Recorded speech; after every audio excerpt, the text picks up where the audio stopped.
As a Bulls fan, the playoffs are going to be very interesting this year. Obviously, the Chicago Bulls are not going to come anywhere near the playoffs, but a lot of their former players are going to have major impacts on playoff teams. Obviously, we got to start out with Coby White. Another fantastic game last night. I know if you look at the stats, his shooting didn't look great, but what I want you guys to do is go back and actually watch the possessions he was in the game. The attention that the Knicks had to give him because he is such an offensive threat, it opened up the game for Brandon Miller, opened up the game for LaMelo, opened up the game for Con Knipple. That's what Coby White does for the Hornets is they bring him off the bench and immediately the defense has to shift their attention.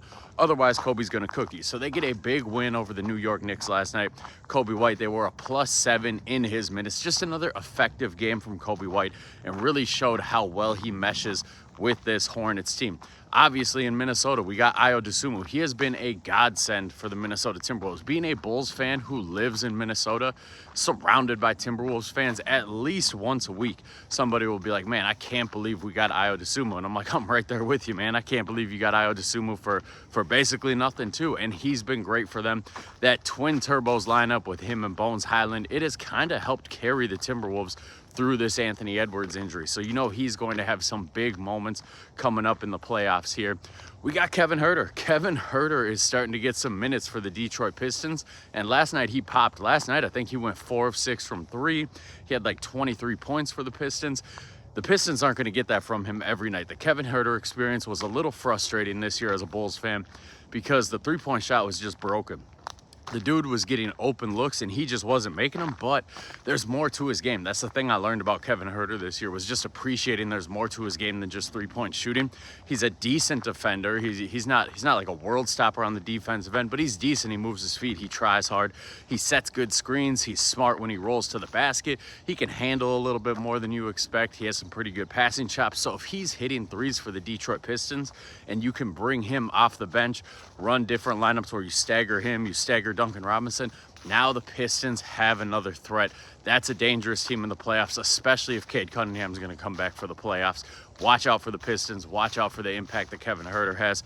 Obviously, out in Boston, Nikola Vucevic, he's been injured all year, but I'm really interested to see if he makes it back for the playoffs and how they use him. Because I think the way they use him is going to be very matchup dependent. If they're playing teams that are going, with a true big and a true power forward, I think you're going to see a lot more Nikola Vucevic. And it's going to be interesting to see how in the playoffs, being surrounded by Derek White, Jaylen Brown, being surrounded by good defenders, something he never really had the luxury of the last couple of years in Chicago, how that helps mitigate some of his flaws on the defensive end. So watch out for Nikola Vucevic in the playoffs if he's coming back, if he's going to be healthy for the Celtics. And then an under the radar one.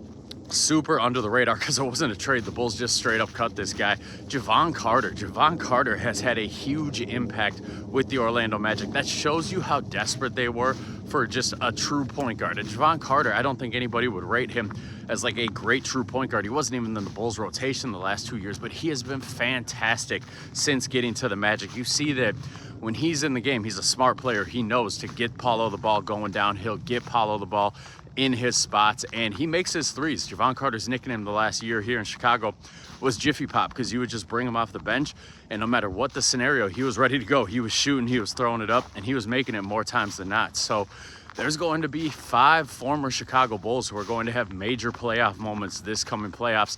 It's something I'm watching out for.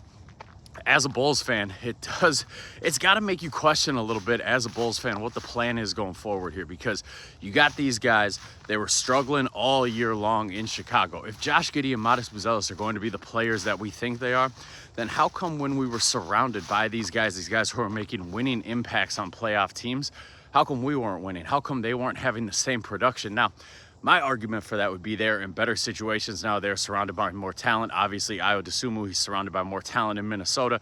Coby White, more talent in Charlotte. Kevin Huerter, way more talent in Detroit. Nikola Vucevic, more talent in Boston. Jevon Carter, more talent in Orlando. That would be my analysis of the situation. But you have Bulls fans who say the Bulls are not that far away.